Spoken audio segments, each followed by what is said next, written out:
Hello, how are you? My name is Michael Volkman, and I'm invited today to talk to you with Yonkers Voice on who I am and answer a few questions. Now, I grew up in Yonkers, and I went to school there. I'm from the Lincoln High School class of 1983, and there were some things that went on in those days.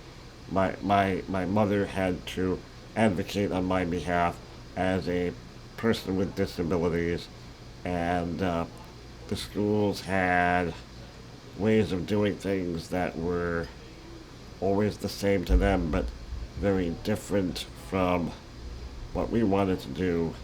Uh, I was just a regular person who really should have been in a regular classroom, and it was standard in those days, 1970, for schools just to take one look at me and assign me to special education, which is different and really not appropriate. And my mother, not appropriate, and my mother had to fight and fight and fight every step of the way to make sure I got the same thing that everybody else who was not disabled was required to have at the time. Now, in those days, she was just a mommy complaining, and they didn't pay as much attention to her until she really fought very hard and got together with other parents and did the same thing. And after many years of that, she fought not just for my sake, but for everybody else, and wanted to establish an office in the city of Yonkers for people with disabilities, much like the ones that already existed in New York City and Long Island and many other places. And eventually, not only did they establish one, they assigned her the directorship.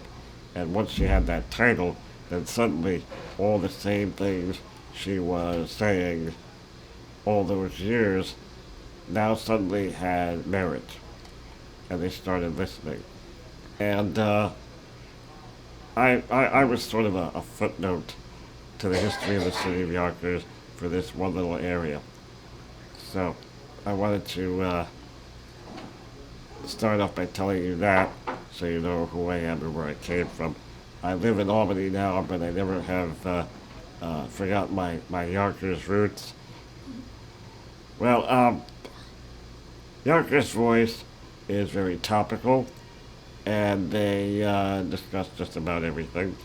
They asked me to talk to you today about assisted suicide.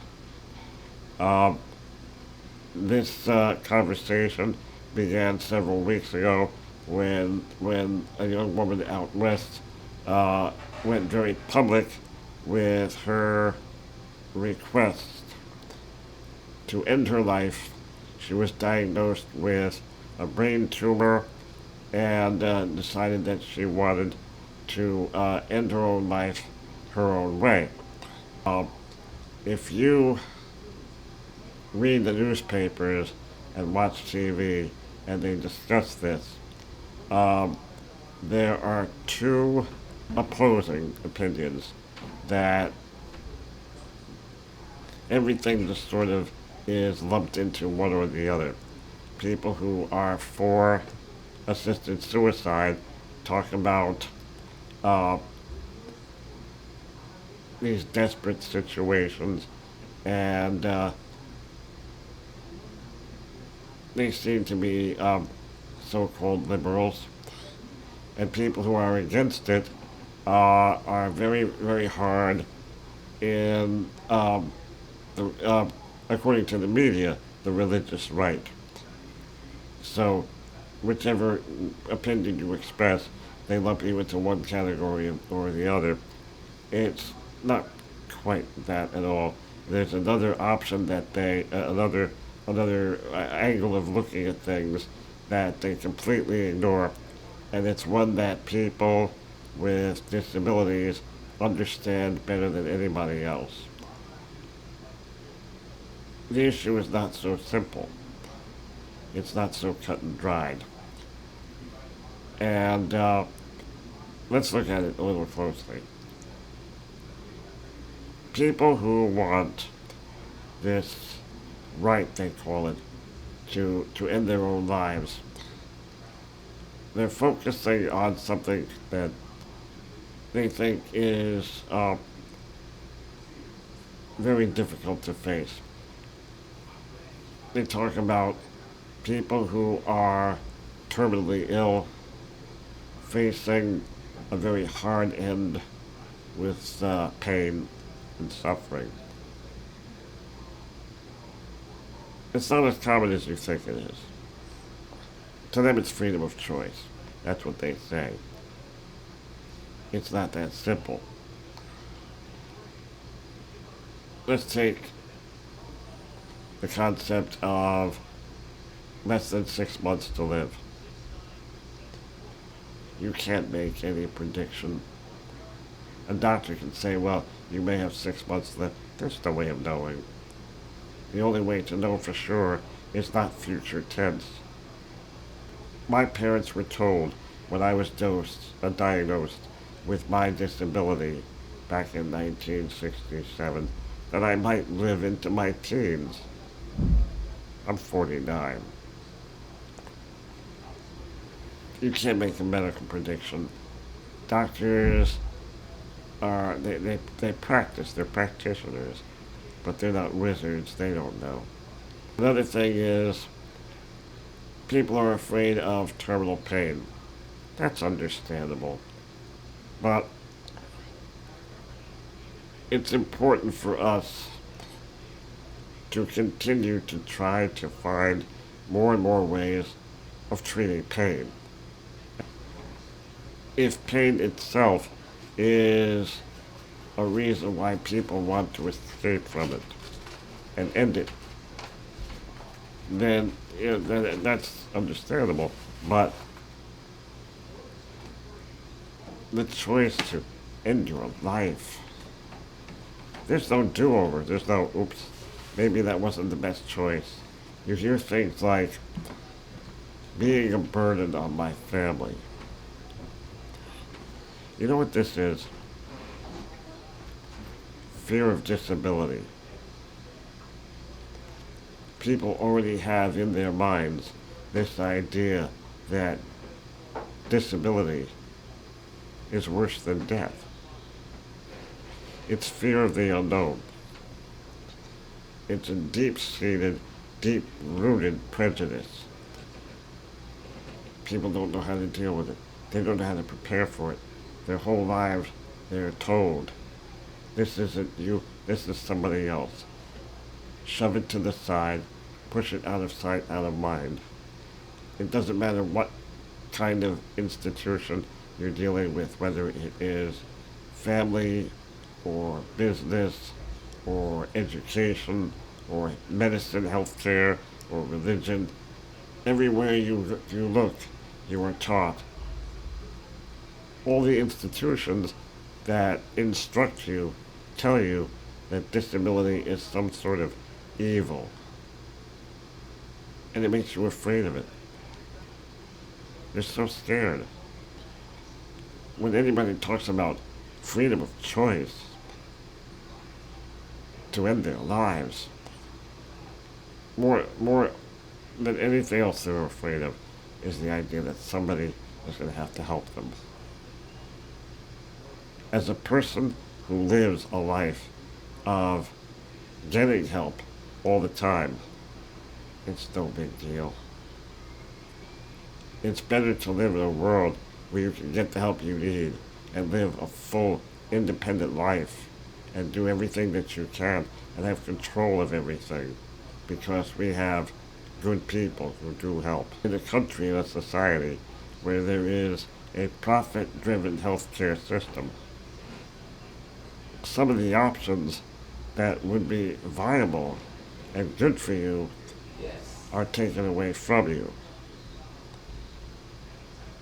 This is not freedom of choice. This is not being in control.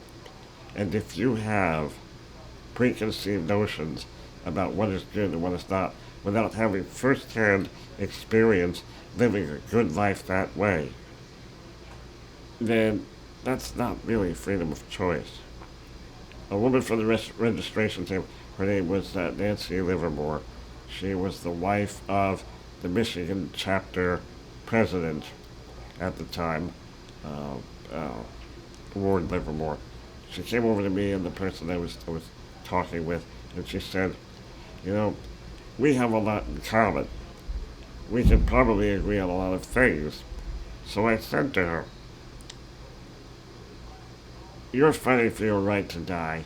We are fighting for your right to maintain your right to keep living and to live well." She said, "Yes, we want freedom of choice." I said, "Suppose you're out with your friends having lunch together. You're at the table in the restaurant and you feel chest pains. Your friends get the phone, they call 911.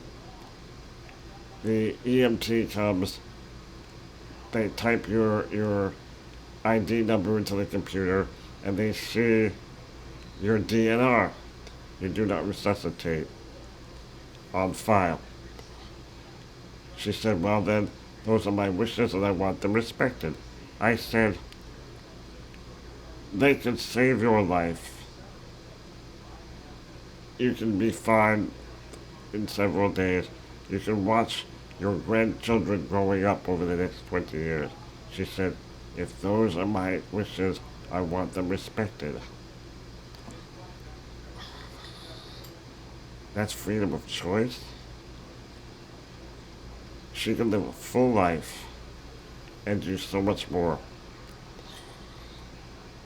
I couldn't understand that. We can tell you a lot more. We have grassroots movements across this country that have been going on for decades to speak from our own experience what our needs are and what changes we want to see in law, in regulation, in procedures, in policies, everywhere. That's what the independent living movement is all about. That's what organizations such as ADAPT and Not Dead Yet and Self Advocacy and so many other ones are working together with a common interest in making changes that we need to serve us and our needs. If you want dignity, this is where you should look. These are the people you should listen to because we have a lot of important things to say to you and to everybody. Um, Disability is not a fate worse than death. If you continue to see it as a medical problem, an injury or an illness to the body, then you're not given the entire picture. You are told part of the story. The medical condition is only part of it. It's really a social model. When you take each individual person with every type of disability and put them together as having something in common, it is not just one person, it is a minority. In fact, it's the world's largest minority. 1/6 of the entire world population has some sort of disability, whether it's physical, emotional, chemical, mental, sensory, cognitive. There are so many types.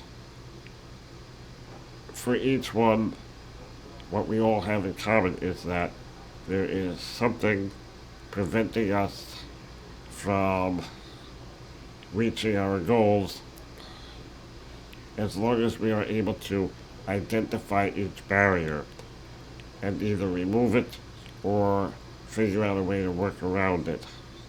That's how we accommodate our disabilities. And it's not a fate worse than death. Um, it is the world's largest minority, and it cuts across all other minorities of race, religion, creed, ethnicity, age, gender, sexual orientation, sex, and economic status. It's the only minority anyone can join at any time, even you. So if it's in your mind while he's not talking about me, maybe not today, but there's always the possibility, as long as you exist, that you can develop some type of disability and you can become one of us. You can join the club. If you can prepare yourself right now, starting now, for that possibility, then if it ever happens, it's no big deal. It's not the problem itself. It gives you new parameters, new rules to live by that you have to adjust and move on. That's all.